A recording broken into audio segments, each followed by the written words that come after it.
চলো আজকের এই ভিডিওটা আমি আমার ভয়েস ওভারের মাধ্যমেই শুরু করলাম, কারণ সবকটা ভিডিও তো তোমাদেরকে আমি অরিজিনাল ভয়েসেই শেয়ার করেছি, তাই বলে হয়তো ভিউয়ার্স কমে গেছে। আর আমার ভিডিওতে ভিউয়ার্স কম হলে আমার একদমই ভালো লাগে না, তাই আমি এই ভিডিওটাতে ভয়েস ওভার করতে বাধ্য হলাম। না হয় এই ভিডিওটাও আমি রিয়েল ভয়েসেই স্টার্ট করতাম। তো তখন বাজে বেলা ধরো সেই 1:30 এরকমই হবে, মানে 1:30 তখন এর ভিডিও। আর এর আগের যে কয়টা ভিডিও ক্লিপ আছে সব কয়টা কিন্তু আমি শেয়ার করে দিয়েছি আমার প্রোফাইল বা ইউটিউব চ্যানেলে, তোমরা অবশ্যই দেখতে পাবে। এদিকে দেখো, এটা ফার্স্ট বেড ছিল, এখানে মধ্যে স্টার্ট হয়ে গেছে খাবার দেওয়া। অনেক তাড়াতাড়ি স্টার্ট করা হয়েছে কারণ যেহেতু লোকজন অনেক বেশি আছে, তাই দেখো একসাথে 3টা লাইন করে দেওয়া হয়েছে, প্লাস ঘরেও রয়েছে। তো এদিকে দেখো আমার বাবা কাঁচা লঙ্কা আর নুন দিচ্ছে, আর এদিকে ভাত ডাল সব দিচ্ছে, মানে সবাই মিলে, কারণ একজনের পক্ষে তো সম্ভব না সবাই মিলে। আর এদিকে দেখো মা শুধু এদিকে দেখে ওদিকে দেখে, এর সাথে কথা বলে এর সাথে কথা বলে, কথা বলতে বলতে পাগল হয়ে গেছে। সেই দিনটা আমাদের যে কি ছিল কিছু বলার মতনই নেই। এদিক থেকে ও ডাকে, এদিক থেকে এ ডাকে, এর সাথে কথা বলবো না ওর সাথে কথা বলবো না, ওকে প্রসাদ দিব না ঘরে কাজ করব, মানে কোন দিকটা করব আমরা বুঝেই পাচ্ছিলাম না। তার মধ্যে হঠাৎ করে এতটা ভিড় দেখে তো আমার বাবা মাথা ঘুরিয়ে পড়েই যাচ্ছিল। বলে আর বোঝাতে পারবো না তোমাদেরকে কি একটা সিচুয়েশন ছিল, তবে এইরকম সিচুয়েশন হবে আমরা ভাবতে পারিনি। অ্যাকচুয়ালি ভালোও লেগেছে। যাই হোক, ভগবান যা করে ভালোর জন্যই করে। তো এদিকে দেখো এটা আবার সেকেন্ড ব্যাচ চলছে, ফার্স্ট ব্যাচ কমপ্লিট, এটা সেকেন্ড ব্যাচ চলছিল। আমি শুধু ছোট ছোট করে ক্লিপ নিয়ে রেখেছিলাম, কখন কি হচ্ছে সেটা আমার মনে নেই, শুধু খালি ক্লিপ নিতে হবে তাই বললে নিচ্ছি। ওদিক থেকে আবার কাজও থাকে, সেটাও দেখছি, আবার লোকজনের সাথে কথা বলতে লাগে। দেখো আমাদের বাড়িতে এসছে, আমরা নিমন্ত্রণ করেছি বলেই এসছে না, তো এখন যদি আমরা কথা না বলি তাহলে তো কেমন দেখায় বলো। তো যাকে দেখছি তার সাথেই হেসে একটু কথা বলছি, এসছো ভালো হচ্ছে, এটুকু তো বলা কর্তব্য তাই না। তো এটা ছিল থার্ড বেসে তো বলে বোঝানো যাবে না, মনে হয় একটা মেলা লেগে গেছে, ধাক্কা ধাক্কি। আমার ওন বাসটা আমি দিচ্ছি, শোনো। একজন না আরেকজন বইব, কে বইব না বইব কি উড়ুস্কুল মাইকমা।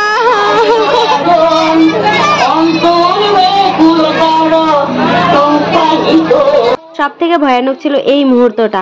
তবে আমরা দুদিন থেকে তো খাচ্ছিলাম, আর দুদিন থেকে বাড়ির বাজার ঘাট ঘরের কাজ সবটাই ছিল ঠিকঠাক একদম, কিন্তু এই মুহূর্তটা মানে বলে বোঝানো যাবে না। তবে যাই হোক, মানে আমাদের কত ছিল মা লোকজন কওয়া, মানে আমাদের ইনভাইটেড লোকজন ছিল ম্যাক্সিমাম 400।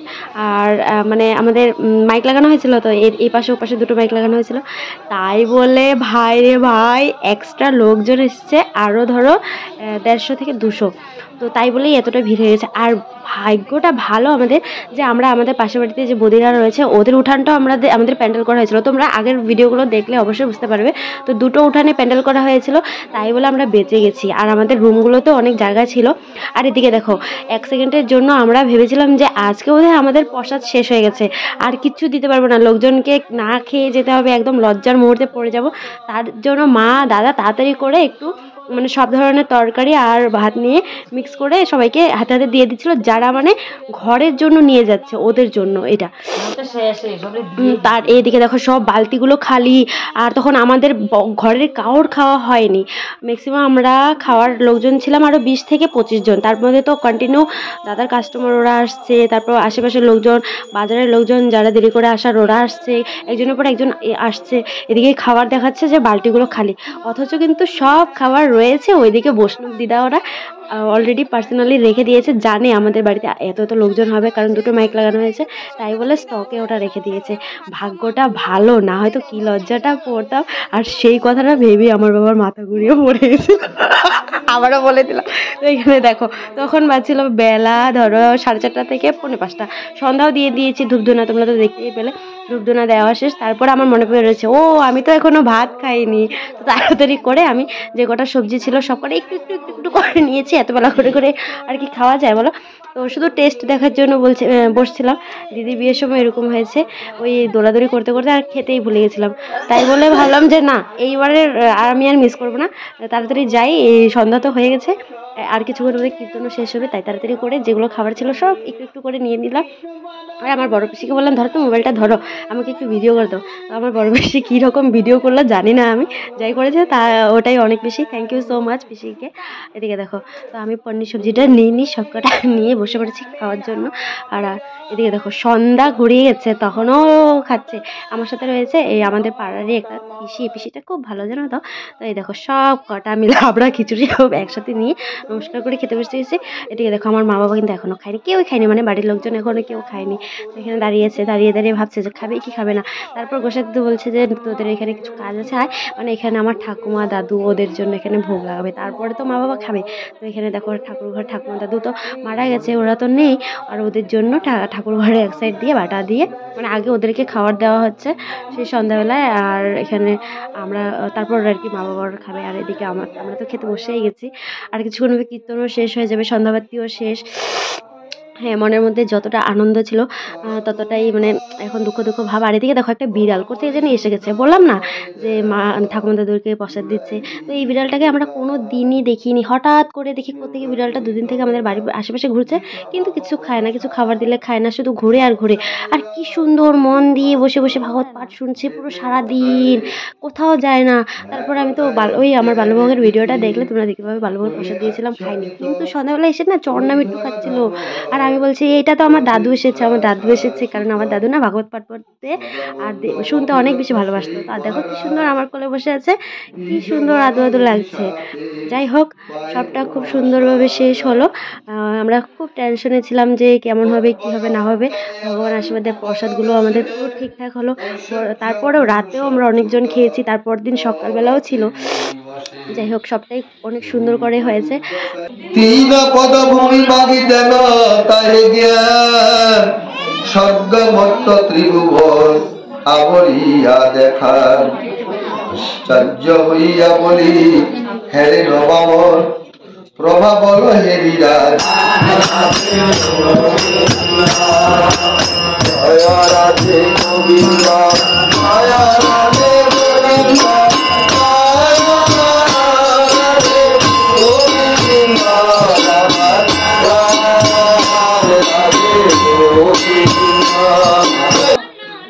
আশীর্বাদ করবেন যেন প্রতি বছর এই চতুষ্প্রহর বা উদয়াস্য এই ভাগবত পাঠ করতে পারে।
খুব আনন্দ সহকারে কীর্তনটা এখন শেষের মুহূর্তে।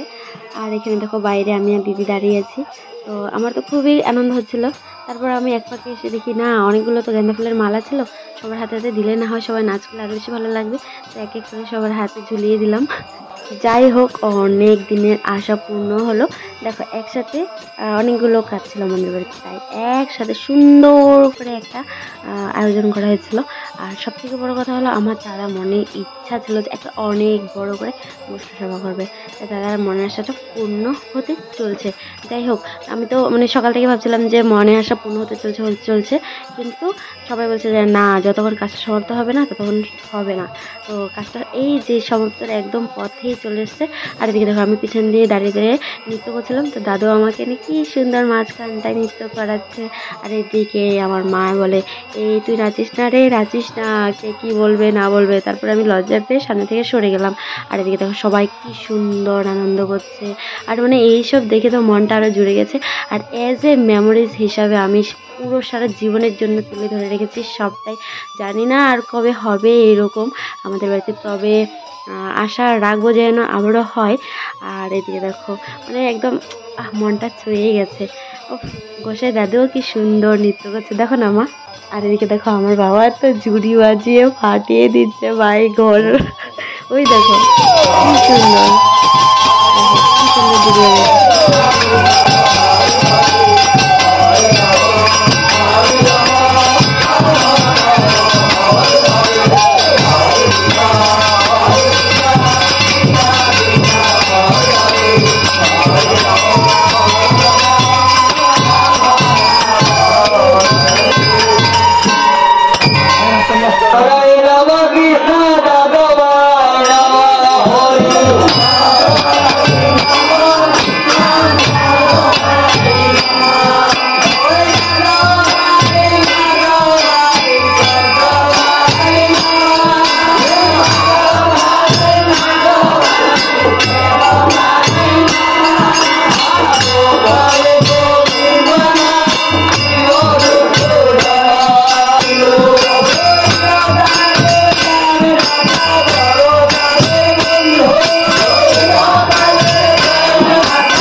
এতটা ভিড় হয়ে গেছিলো যে আমি ভিডিও করতে পারিনি। তোমরা দেখেছো যে জানলা দিয়ে আমি ভিডিও করেছি খুব কষ্ট করে, কারণ শুধুমাত্র মেমোরিজ হিসেবে রাখার জন্য। আর এদিকে দেখো সবাই হাত উপর করে দিয়েছে, এবার কীর্তন শেষ, মানে সবাই এবার গড় নিতে সিলিন্ডার পাবলিক।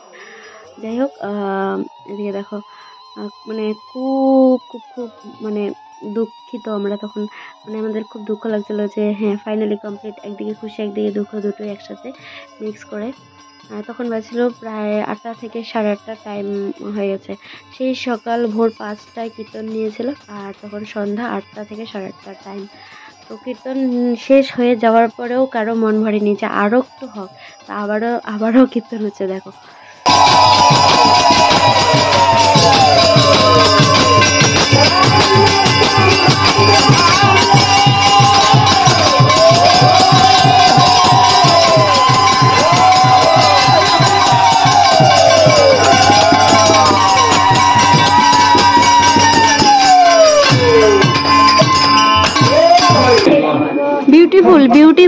আশা করছি তোমাদের ভিডিওটা অনেক অনেক অনেক ভালো লেগেছে। আর এই ভিডিওটা এই পর্যন্তই, দেখা হবে নেক্সট কোনো আরেকটা সুন্দর ব্লগের সাথে।